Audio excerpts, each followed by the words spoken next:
Ndugu wananchi wa Wajir, hamjambo? Wajir hoye! Wajir hoye! Ni leo si leo. Assalamu alaikum. Asanteni sana. This is Wajir County, and this is Kenya. This is what we meant when we said we would leave no one behind. The great people of Wajir County, distinguished leaders, ladies and gentlemen, today we make history. For the first time in 63 years of self-rule and national celebration, Madaraka Day is being hosted here in Wajir, in the heart of northern Kenya. This is not a mere ceremonial gesture. It is a national declaration. It is a moment of affirmation that Madaraka, our freedom, our dignity, our self-determination was never meant for some Kenyans and not for others. It was never meant for some regions and withheld from others. Madaraka belonged, still belongs, and will forever belong equally to every single Kenyan. Fellow citizens, on Madaraka Day in 1963, our freedom fighters did something consequential.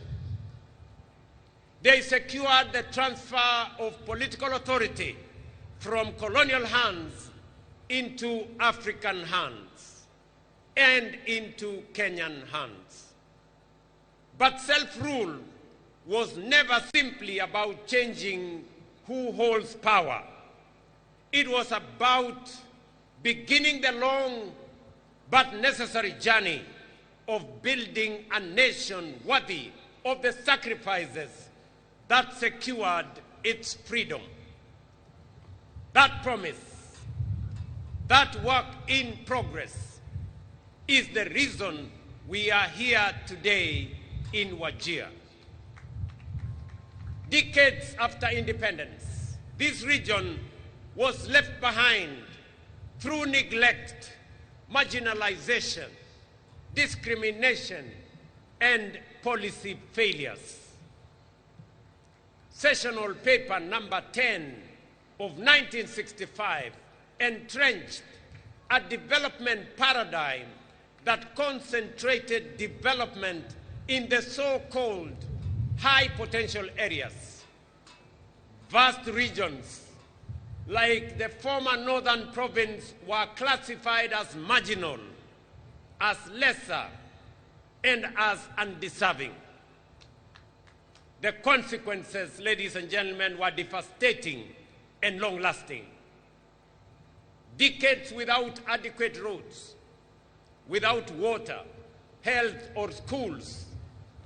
Communities pushed to the fringes of their own republic. Their patriotism questioned, their citizenship doubted, their aspirations undermined. For too long, some said this region was too difficult, too dry, too remote, and too insecure to deserve any development. That was wrong then. It is wrong now. It will forever remain wrong. But we are dismantling that legacy of exclusion. One road, one health facility, one school, one project, and one opportunity at a time. Fellow citizens, I want to tell you that on behalf of the people of Kenya, today, as I stand here as president and leader of our great nation, to the people of Kenya, in northern Kenya, for this marginalization, I want to apologize on behalf of the nation of Kenya. Poleni sana ndugu zetu. It was never meant to be this way. And as my brother governor has said, this has been a very emotional moment for me.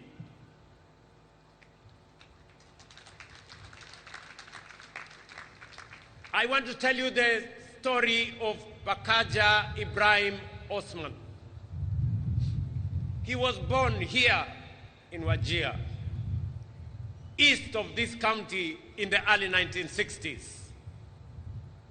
His parents were born here, but for years, every time Osman went to apply for identity card, the most basic document of citizenship, he was treated not as a Kenyan, but as a suspect, an illegal alien. Every time he was asked for extra documents, subjected to additional vetting, and sent from office to office, year after year. Osman was not alone. For more than 6 decades, this was the lived experience of hundreds of thousands of Kenyans in northern Kenya. Citizens were forced to prove they belong through a system built on suspicion, ethnic profiling, and bureaucratic humiliation. How could Osman and countless others like him be expected to pursue their dreams and build their future? The Constitution of Kenya says clearly, every Kenyan, regardless of their ethnicity, religion, or geography, deserves equal protection, equal dignity, and equal treatment under the law. That is why in February 2025, right here at Orahes grounds in Wajir town, I signed the Presidential Declaration on registration and issuance of IDs and birth certificates in northern Kenya and other counties, ending that system of discrimination. The results, ladies and gentlemen, are already being felt. Citizens like Abdirahman Ali Osman and Mariam Isaac Mohammed, both born in 2007 here in Wajir County, were among thousands of young Kenyans who turned 18 last year and walked away with their national identity cards. No hurdles, no extra documentation, no discrimination, no humiliation, just their rightful documents in their hands on time. That is how it should work. That is how it must work.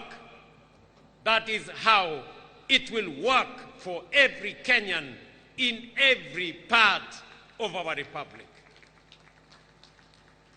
But let me be direct about what that decision was not. It was not an invitation for foreigners to acquire Kenyan documents illegally. Kenyan identity cards will only be issued to legitimate citizens of this republic.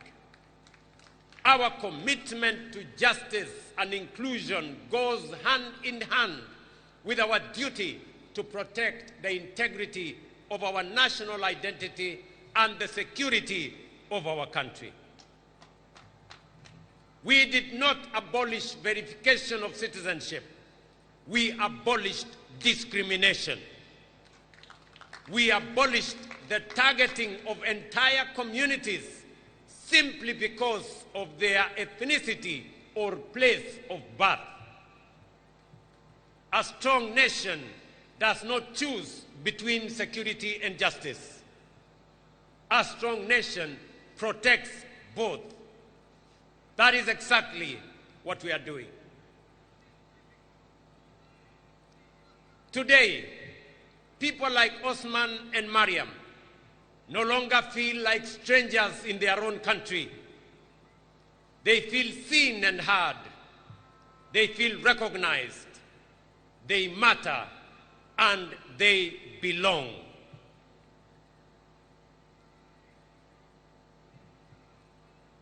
Ladies and gentlemen, yet we know that inclusion does not end with recognition. It must be reflected in people's daily lives, in the education of their children, the health that they access, the opportunities available to their young people, and the roads they travel on. That is why the bottom-up economic transformation agenda was conceived not merely as an economic program, but as a deliberate strategy for inclusion.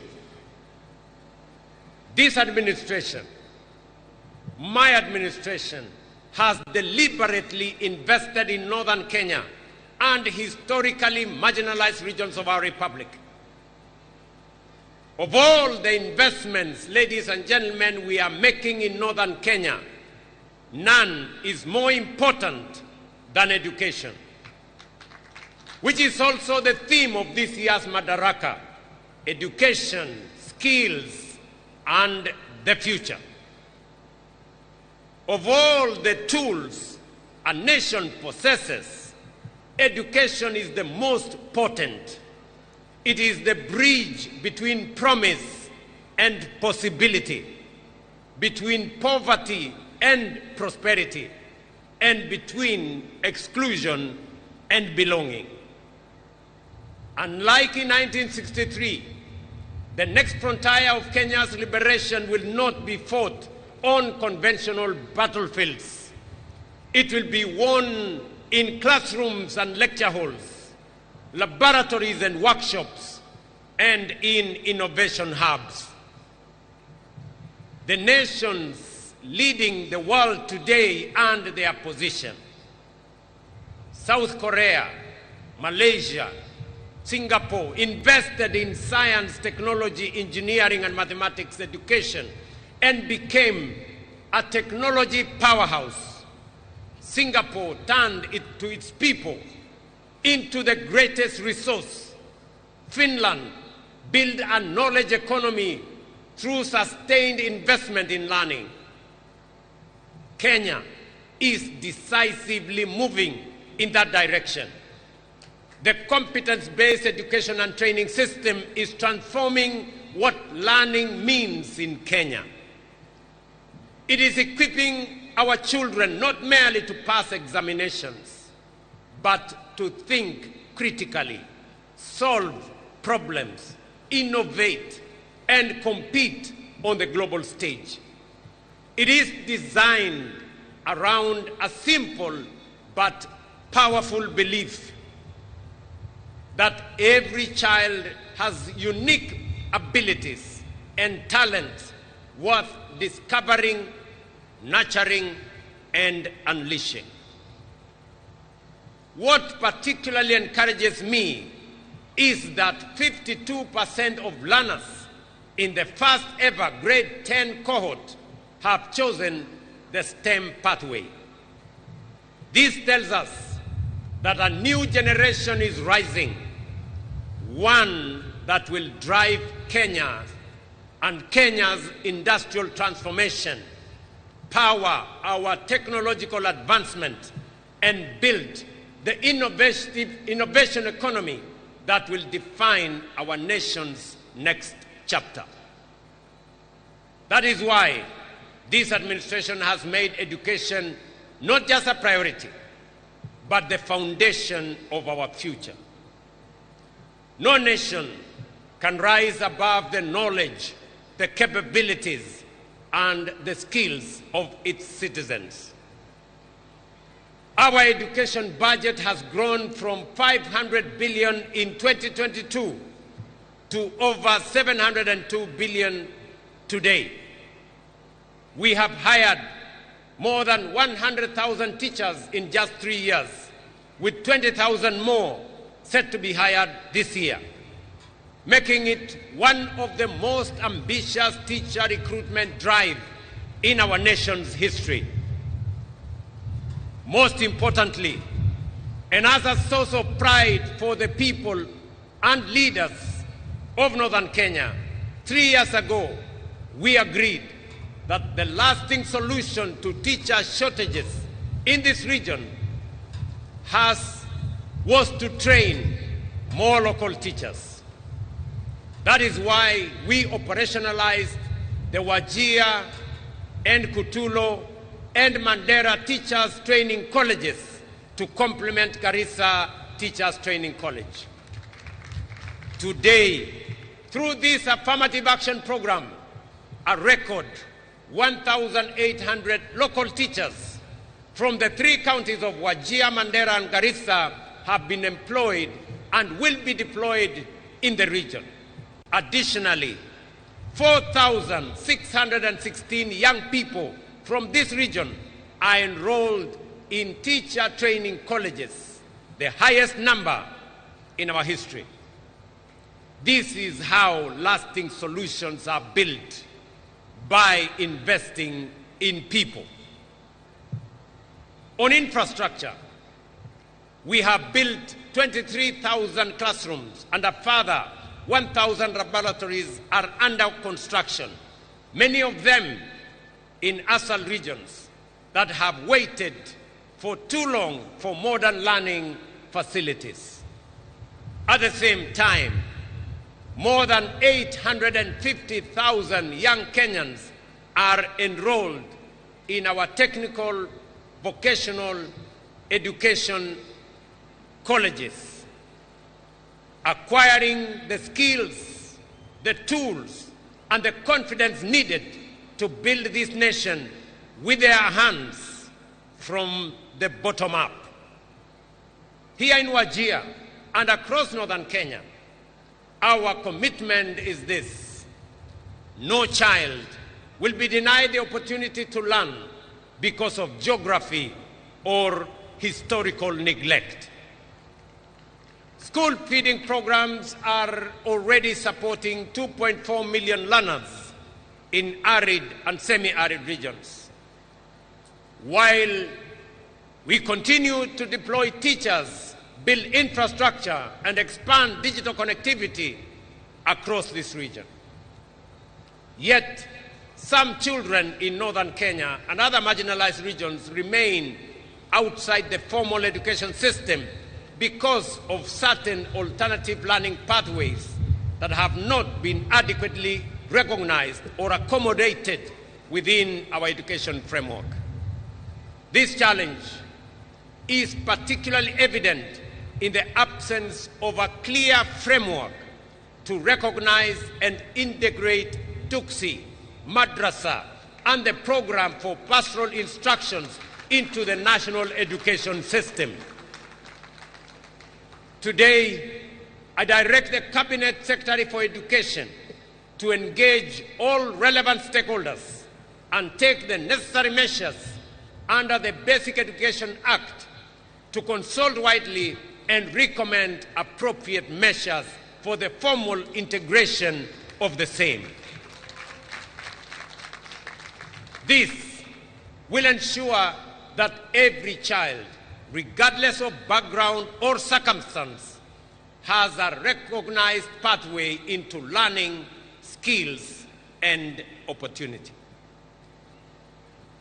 Every child deserves a door into learning. It is our duty to open every door. Yet, operating and opening the door for opportunity is only part of the journey.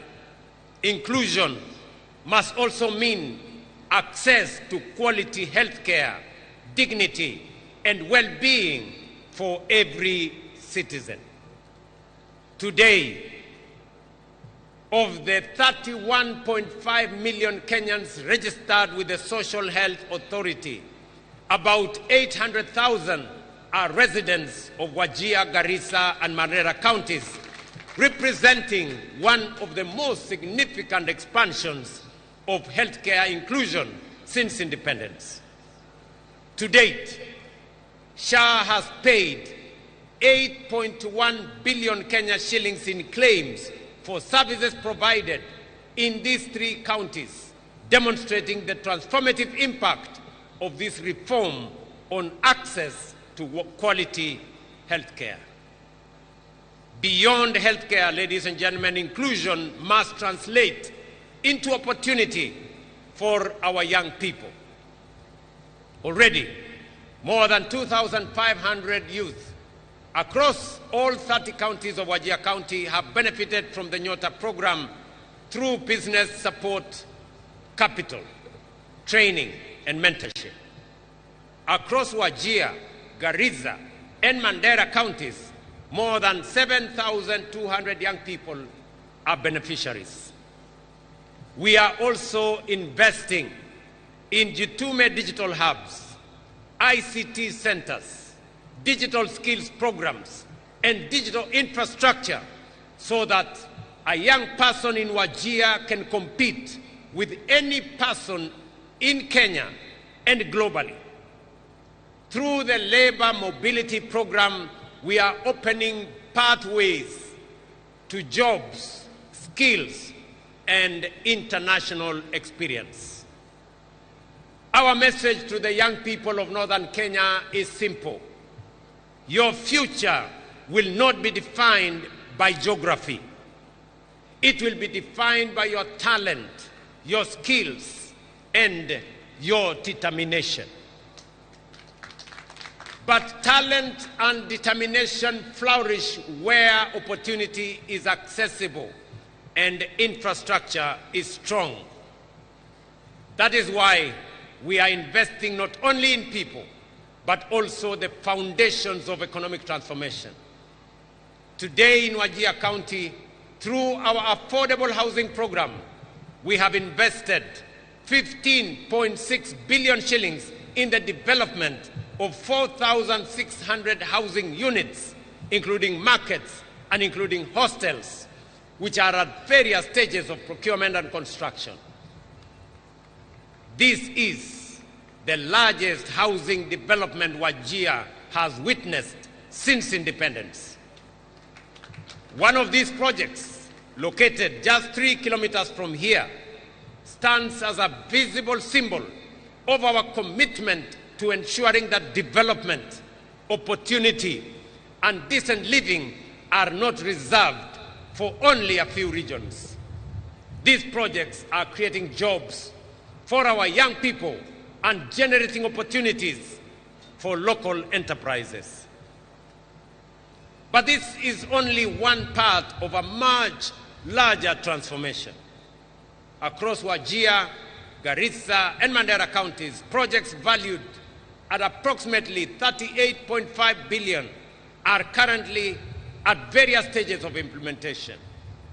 These investments are delivering affordable housing, student accommodation, modern markets, police housing, classrooms, and other supporting infrastructure that will improve lives, expand economic opportunity, and accelerate the region's development. Alongside housing and other social investments, we are investing in the infrastructure that connects communities to opportunity. That is why connectivity remains central to Northern Kenya's transformation. For decades, distance was used to justify exclusion. Today, we are defeating distance. with a 750-kilometer northern Kenya gateway corridor linking Isiolo, Wajir, and Mandera, we are undertaking the most significant and consequential road investment in this region since independence, and connecting communities that were once isolated from markets, from investment, from development, essential services, and economic opportunity. This investment of road, this single road, is going to cost the government of Kenya close to 100 billion Kenya shillings.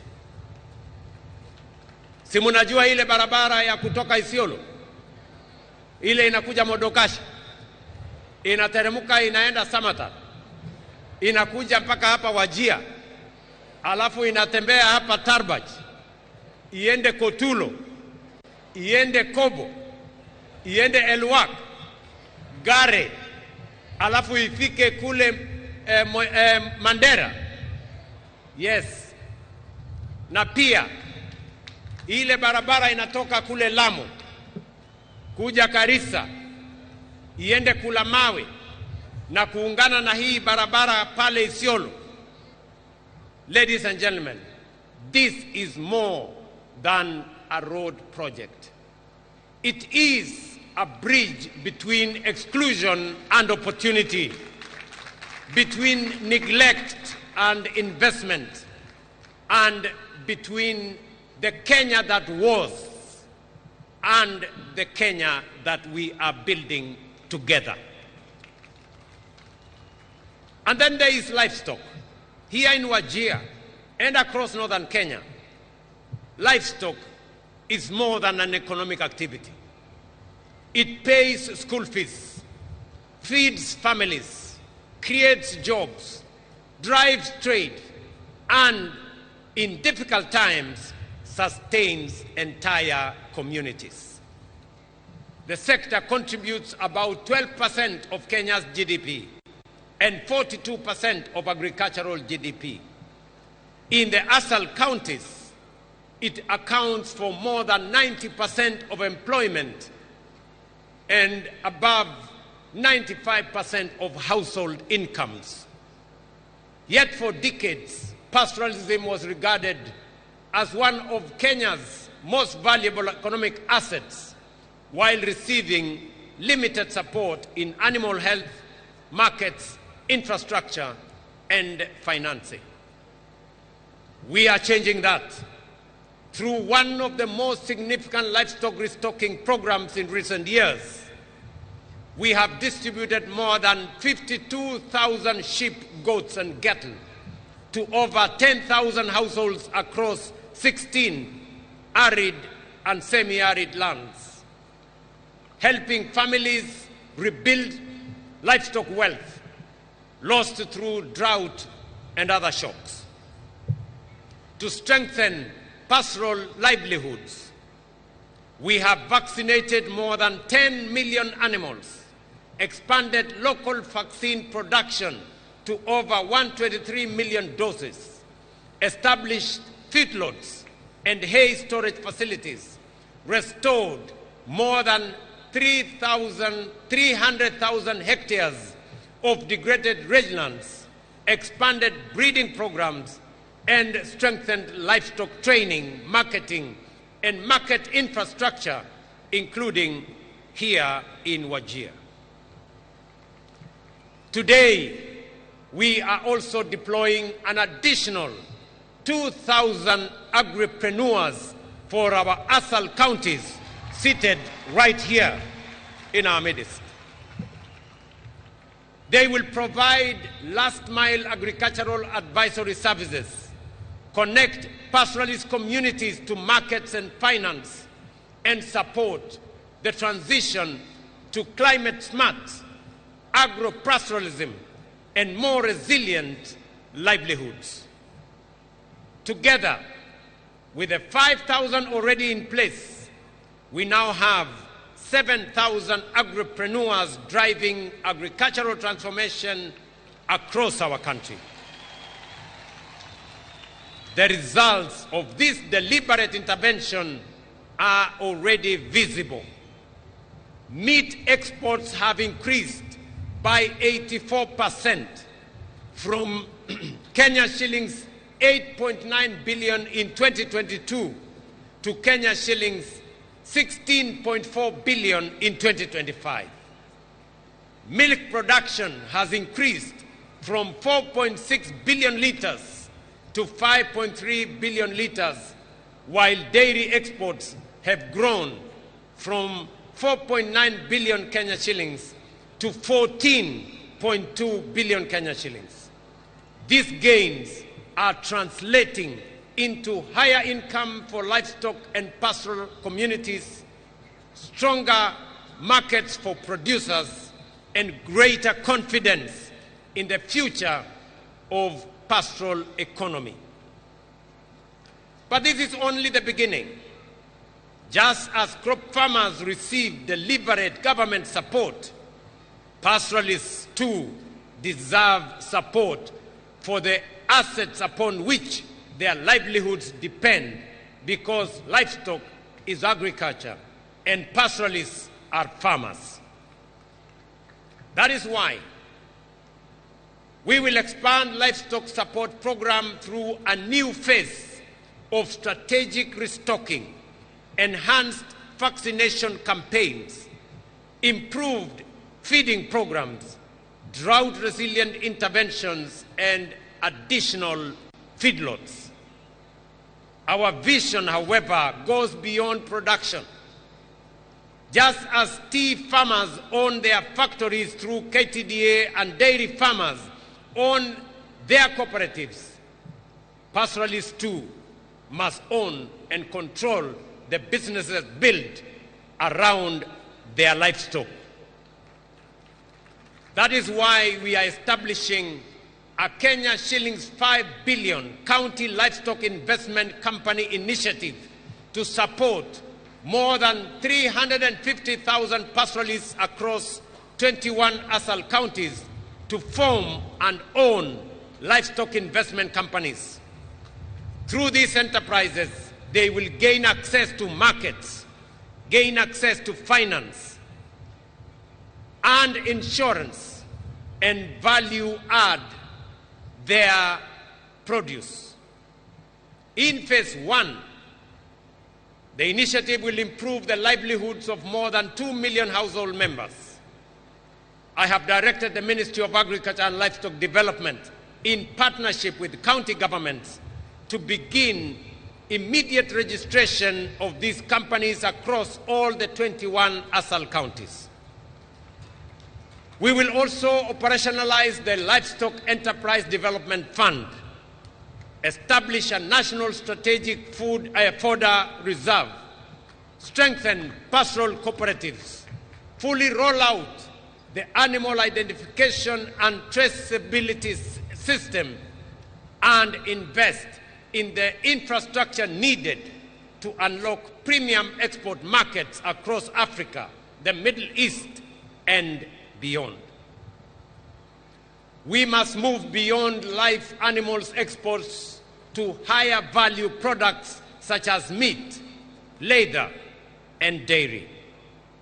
For long, many looked at livestock and saw subsistence. We look at livestock and see enterprise. We see exports. We see jobs. We see wealth. And we see northern Kenya becoming the gateway of Africa's livestock trade to the Middle East and to the world. This, ladies and gentlemen, is what inclusion looks like. This is what dignity looks like. And this is what we meant when we said we would leave no one behind. Ladies and gentlemen, fellow citizens, as we look to the future, we must also ask ourselves a bigger question. What will define the next chapter of Kenya's journey? For 63 years, we have worked to expand freedom, deepen inclusion, and strengthen our democracy. Today, our focus is equally clear: to transform Kenya into a prosperous, productive, and globally competitive nation. That is the roadmap before us. A Kenya that will feed itself and export surplus to the world. A Kenya that manufactures more of what it consumes. A Kenya that creates jobs and opportunities for its young people. And a Kenya that competes confidently in the regional and global economy. Northern Kenya is not peripheral to that vision. It is central to it. For too long, Northern Kenya was viewed through the lens of scarcity. Today, we recognize its immense potential in renewable energy, livestock production, irrigated agriculture, trade, logistics, and regional commerce. Its strategic location at the crossroads of Kenya, Ethiopia, and Somalia places it at the heart of regional connectivity and economic opportunity. Positioned along the Lapsset corridor and between the Lamu and Turkana oil frontiers, Northern Kenya serves as a gateway to regional and global markets. Its people possess the resilience, the enterprise, and the determination that have sustained communities through some of the most challenging conditions anywhere that is imaginable.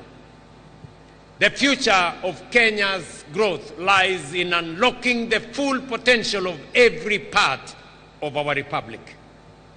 That is why we are investing deliberately in Northern Kenya. Fellow citizens, if we are to unlock that potential, one resource will be fundamental: water. Water means irrigation. Water means food production, industry, resilience, and opportunity. That is why my administration has set the ambition to build 50 mega dams across the country, 200 medium and small dams, and thousands of micro dams. Projects that will bring 2.5 million additional acres under irrigation and food production and export production within the next 5 to 7 years. These dams, many in northern Kenya, including Isiolo on the Ewaso-Nyiro Basin, the High Grand Falls Dam on Tana River, the mega dam on River Dawa in Mandera, right here in Wajir not to be specific, Butte Dam that has been in the work for many years, the Sikli Canal in Garissa, Lowat in Turkana, Narosura in Narok, Aror in Elgeyo Marakwet are among the many that are in our priority list. Each of these dams is a statement that no county is too remote to deserve investment, and no river too far to be harnessed for the good of Kenya. What was once called remote will become strategic, and what was once neglected will become indispensable to our food security, our prosperity, and the future we are all building together. Fellow citizens, 63 years ago, our founding generation secured political freedom. Our responsibility is to ensure that every Kenyan experiences the full promise of that freedom. Freedom from exclusion, from neglect, from discrimination, and freedom to learn, work, and build a better future for ourselves and for our families. For decades, some parts of our country were told they were too distant, they were too dry, too difficult, or too marginal to matter. Today, from Wajir, Kenya rejects that thinking. We affirm that no community is peripheral to our national story. No child is too far away to deserve opportunity, and no citizen is too distant to deserve dignity, and no county is too remote to deserve development. From Busia to Mandera, from Turkana to Kwale, and from Kisumu to Mombasa, every corner of this great republic matters, because every Kenyan matters. Wajir is not the age of Kenya. Wajir is Kenya. Northeastern is Kenya, and Kenya belongs to all of us. Ndugu zangu watu wa Wajir, mimi nimefurahi sana. This has been a great moment. This has been one of the most consequential Madaraka days that I have attended. Na mimi nawaambia watu wa Wajir, watu wa Northern Kenya, yale yalifanyika pale nyuma hayatafanyika tena. Tutatembea pamoja kama ndugu wa taifa moja. Nataka niwahakikishie uwanja huu ambao tumejenga kwa muda mfupi, mimi nitahakikisha kwamba imekamilika na imekuwa kiwango ya kimataifa. Na baada ya kukamilisha uwanja huu vile mumeuliza, na mimi nakubaliana na nyinyi 100% kwamba huu uwanja uitwe Ahmed Khalif Wajir Stadium.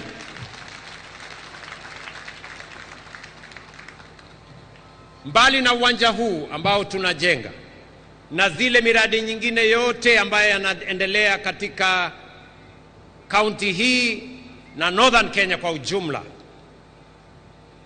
airport yetu hapa, wananchi wa hapa Wajir muliniuliza ya kwamba uwanja huu tuwe na entry mbili, ile ya wanajeshi wetu na pia tuweke terminal building ya wananchi ama a civilian terminal building. I want to confirm to you that we have provided the necessary resources. We have done the necessary preparation, and before the end of this year, you will have a working civilian terminal for the use of the people of Wajir County and their visitors. Vile vile, nataka nitangaze nikiwa hapa Wajir. Hapa Wajir imesemekana ya kwamba ni mahali pa watu kukutana na ni mahali pa amani. Ndio jina hasa ya Wajir. Na sababu hiyo, nataka niwatangazie ya kwamba serikali ya Kenya tutawapatia pesa ya kujenga university ya Wajir. And that program is going to begin this year.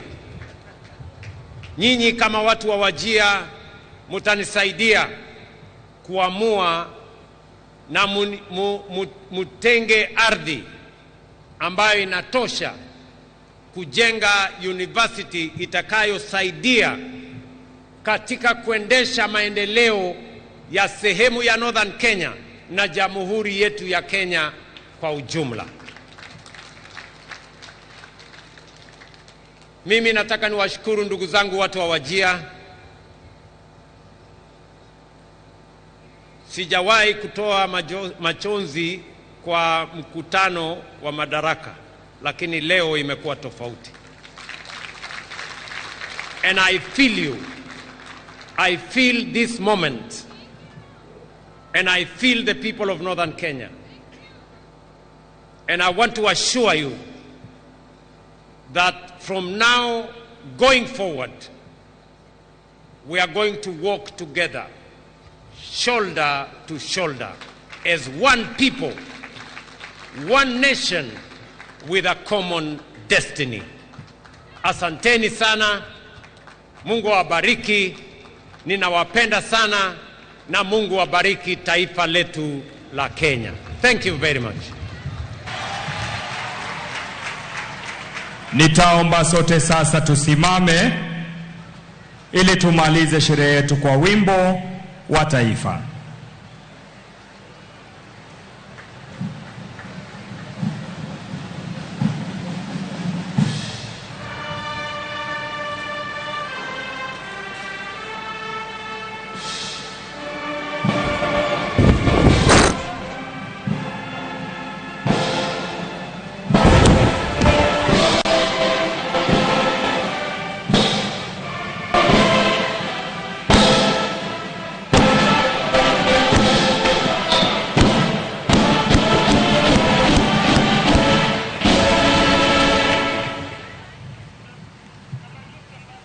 Huo ndio utakao kuwa mwisho wa sherehe yetu za siku ya leo. Niombe viongozi wetu kumpa Mheshimiwa Rais nafasi kuondoka nitakapokuwa nikitangaza itifaki za kuondoka. Nafasi hii Mheshimiwa Daktari William Ruto, Rais wa Jamhuri ya Kenya na Amiri Jeshi Mkuu wa Majeshi ya Ulinzi, pamoja na Mama Taifa Bi Rachel Ruto wataondoka kwa hiari yao wakisindikishwa na Mkuu wa Majeshi ya Ulinzi Jenerali Charles Kahariri. Nizamu ya Mheshimiwa Rais wa Jamhuri ya Kenya, na niombe viongozi wale wengine tutulie ili tuweze kuongozwa katika itifaki za kufumukana. Anaondoka kwa sasa Mheshimiwa Rais baada ya kutuongoza katika sherehe iliyobambwa makala ya 63 sherehe ya Madaraka hapa katika uga wa Wajir. Kauli mbiu masuala ya elimu, ubunifu na hata maisha ya usoni. Nizamu yake sasa Mheshimiwa Rais Daktari William Ruto, Rais wa Jamhuri ya Kenya na Amiri Jeshi Mkuu wa Majeshi ya Ulinzi, Mama Taifa Bi Rachel Ruto wakisindikishwa na Mkuu wa Majeshi ya Ulinzi Jenerali Charles Kahariri kuweza kuondoka. Thank you, Your Excellency.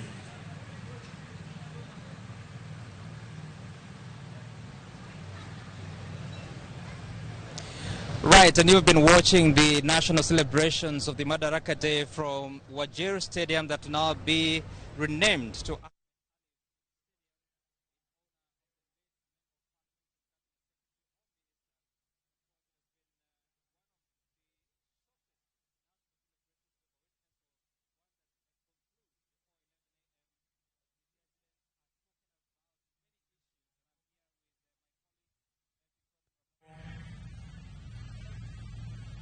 ikiwa ni makala ya 63 sherehe ya Madaraka.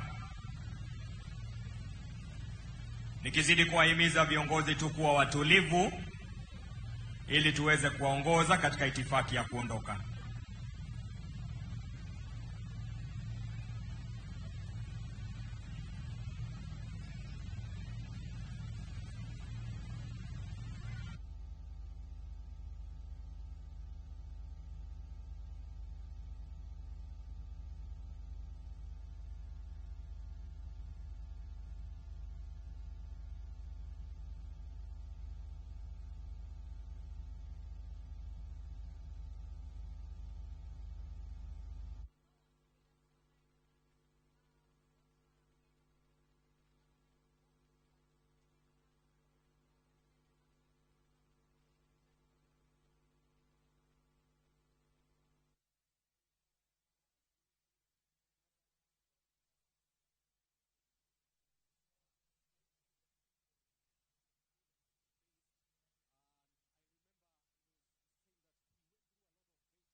reflection made him so emotional to a point where he even shed tears as he concluded.